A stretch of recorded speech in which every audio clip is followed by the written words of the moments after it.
বাংলা গপ্পের ঠিক। এখানে শুধু ভয় নয়, ভাবতেও হয়। It's real.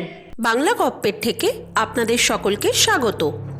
আমাদের সমস্ত গল্প শুনতে সাবস্ক্রাইব করুন এই ইউটিউব চ্যানেলটিকে এবং নোটিফিকেশনের জন্য বেল আইকনটি অবশ্যই প্রেস করুন। শুনতে থাকুন সৌভিক চক্রবর্তীর লেখা নির্জন রাস্তা। সূত্রধর, বাবা ও পুরোহিতের চরিত্রে সৌভিক এবং মায়ের চরিত্রে কঙ্কনা। শব্দগ্রহণ এবং পোস্টার ডিজাইনে বিশ্বজিৎ, সাউন্ড ডিজাইনে সৌভিক। শুরু করছি আজকের গল্প নির্জন রাস্তা।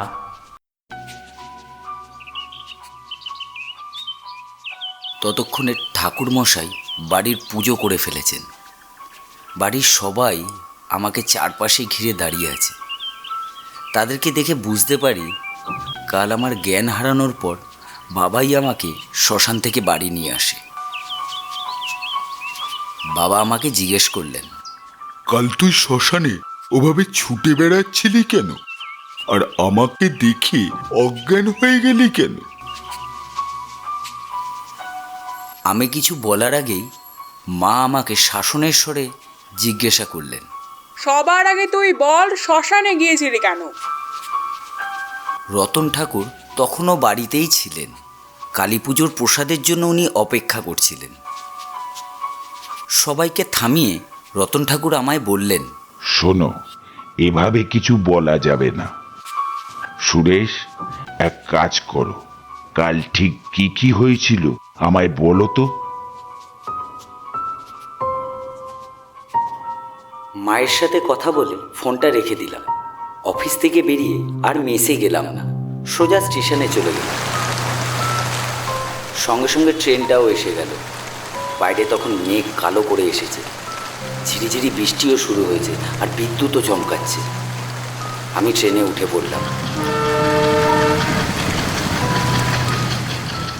বৃষ্টি ধীরে ধীরে আরও বাড়তে লাগলো।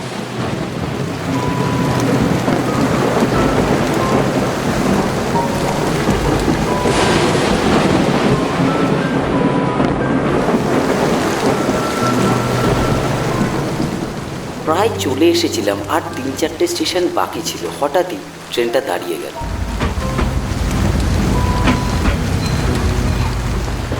বাইরে তখন মুষলধারে বৃষ্টি হচ্ছে।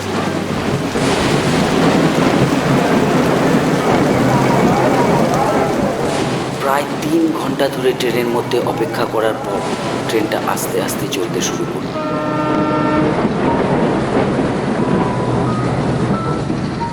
বাইরের বৃষ্টিটা মনে হলো কিছুটা কমে এসছে।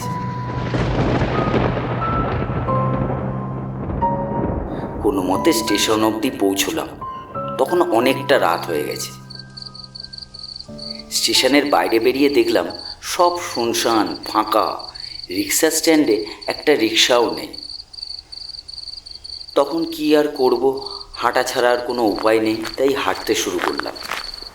কিছুটা হাঁটার পরেই 3 মাথার মোড়ে এসে পড়লাম।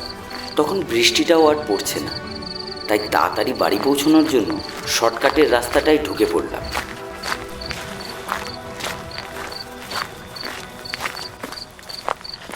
শ্মশানের কাছে আসতেই হঠাৎই আরও প্রবল জোরে বৃষ্টি শুরু হলো। তাড়াতাড়ি শ্মশানের পাশে একটা গাছের নিচে গিয়ে দাঁড়ালাম।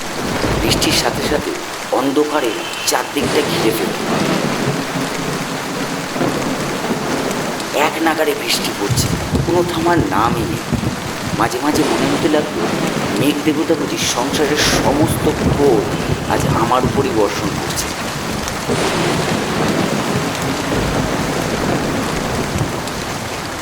কিছুক্ষণ পর দেখি একটা লোক খালি গায়ে শ্মশানের ভেতর ঘুরে বেড়াচ্ছে। বৃষ্টির জন্য ঠিক লোকটাকে চিনতে পারলাম না। মনে হলো লোকটা আর কেউ নয়, আমাদের গ্রামের রামলাল পাগল। আমি তাকে গলা হাঁকিয়ে বললাম, রামলাল, ও রামলাল, বৃষ্টিতে ভিজছো কেন? এখানে গাছের নিচে এসে দাঁড়াও। রামলাল কোনো জবাব দিল না। এক মনে সে কিছু খুঁজছিল। শ্মশানের পোড়া চিতাগুলো খুঁটিয়ে খুঁটিয়ে দেখছে। একটা দেখা হয়ে গেলে আর একটা, তারপর আবার আরেকটা, আবার আরেকটা। গায়ের লোম ততক্ষণে খাড়া হয়ে যাচ্ছে। ঠিক বুঝতে পারলাম না এর জন্য কে দায়ী, ভয় আর ঠান্ডা। মাঝে মাঝে মনে হচ্ছে এই বুঝি শ্মশানের মাটি ফেলে একটা কঙ্কাল বেরিয়ে আসবে আর আমার পা দুটো টেনে ধরবে। আশঙ্কাটা ক্রমশই বেড়ে চলছে। এমন সময় পাশে কেউ থাকলে মনে একটু সাহস পাওয়া যেত। রামলালকে আবারও ডাক দিলাম। রামলাল, ও রামলাল, কি করছো ওখানে? এখানে এসো, এখানে এসো। আমার মনে হলো পাগলরা বোধ হয় কালা হয়, তা না হলে এতবার ডাকার পরেও শুনতে পাবে না। আবার তাকে নিরীক্ষণ করা শুরু করলাম। এরপর রামলাল একটা সদ্য পোড়ানো চিতার পাশে এসে দাঁড়ালো।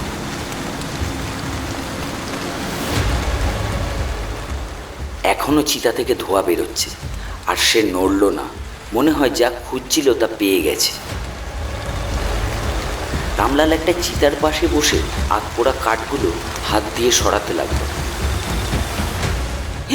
সর্বনাশ, আমি মনে মনে প্রবাদ করলাম। এই কাণ্ড অন্য কেউ দেখলে তাকে আর আস্ত রাখবে না। পাগল বলে তো সবাই তাকে ছেড়ে দেবে না। আমি আবার চিৎকার করে তাকে বললাম, রামলাল থামো, থামো বলছি রামলাল। পাগলটা সত্যিই কালা মনে হচ্ছে। ওকে যেভাবেই হোক থামাতে হবে, না হলে আজ যে একটা চরম কাণ্ড বাঁধিয়ে ছাড়বে। আমি আস্তে আস্তে তার দিকে হেঁটে গেলাম। তাকে ঝাঁকানোর জন্য তার পিঠের উপর একটা হাত রাখলাম, কিন্তু এ কি, তার শরীর একেবারে বরফের মতো ঠান্ডা। তৎক্ষণাৎ হাত সরিয়ে দুপা পিছিয়ে এলো। পিঠে হাত দেওয়ার সাথে সাথে রামলাল কিরণ থেমে গেল এবং মুখ থেকে একটা গো গো শব্দ শুরু করল। আমার প্রশ্নের জবাব না দিয়ে সে ধীরে ধীরে উঠে আমার দিকে ঘুরে দাঁড়ালো। এ তো রামলাল নয়। প্রথমে খেয়াল করিনি, কিন্তু তার মুখের দিকে তাকিয়ে আমি হঠাৎ আঁতকে উঠলাম। দেখলাম লোকটার চোখের জায়গায় দুটো কালো গর্ত, এবং সেই গর্তের ভিতর জ্বলছে তোর সাদা আলো। আমি পিছু হটতে শুরু করলাম। লোকটাও আমার দিকে এগোতে শুরু করলো। আমি গতি বাড়ালাম, সেও বাড়ালো। আস্তে আস্তে সোজা দৌড়াতে শুরু করলাম। শরীরের সমস্ত শক্তি দিয়ে দৌড়চ্ছি, বামে ডানে পিছনে, কিন্তু কোনো এক অলৌকিক শক্তির সাহায্যে সে প্রত্যেকবার আমার সামনে চলে আসছে। এত কিছুর মধ্যেও বিষয়টা বেশ আশ্চর্য ছিল। সে আমার পাশে দৌড়াচ্ছে, আবার কখনো আমার সামনে, কখনো আমার পেছনে চলে আসছে, কিন্তু আমাকে স্পর্শ করতে পারছে না। কোনো এক অজানা শক্তি তাকে বিব্রত করছিল আমাকে স্পর্শ করা থেকে। এইভাবে কতক্ষণ যে সে আমাকে তাড়া করেছিল তা ঠিক বলতে পারবো না। তবে কিছুক্ষণ পরে শুনতে পেলাম দূর রাস্তা থেকে কে যেন আমাকে ডাকছে। সুরেশ, এই সুরেশ, সুরেশ, এই সুরেশ। এই ঝড় বৃষ্টির মধ্যে এই শ্মশানে এভাবে ঘুরে বেড়াচ্ছি দেখে হয়তো কেউ আমায় চিনতে পেরেছে, তাই হয়তো আমায় ডাকছে। আমি রাস্তার দিকে ডাক লক্ষ্য করে আরো জোর দৌড়তে শুরু করলাম। কিন্তু দৌড়ে পালাবো কোথায়? মানুষ হলে তো তাকে ঝেড়ে ফেলি, কিন্তু সে তো অন্য কিছু। এবার সে আমার সামনে দাঁড়িয়ে এক বিরাট কালো মূর্তি ধারণ করলো, প্রায় 20 ফুট লম্বা। এ তো মানুষ নয়, এক বিরাট আকারের প্রেত, যার চোখ দুটো সাদা আগুনের শিখা জ্বলছে। এরপর আর আমার পক্ষে জ্ঞান ধরে রাখা সম্ভব ছিল না। আমি জ্ঞান হারালাম। সব কথা শুনে মা কান্না শুরু করে দিল। বলল, বাবা, সুরেশ বাবা, আর কোনোদিন তুই শ্মশানের রাস্তা দিয়ে বাড়ি আসবি না।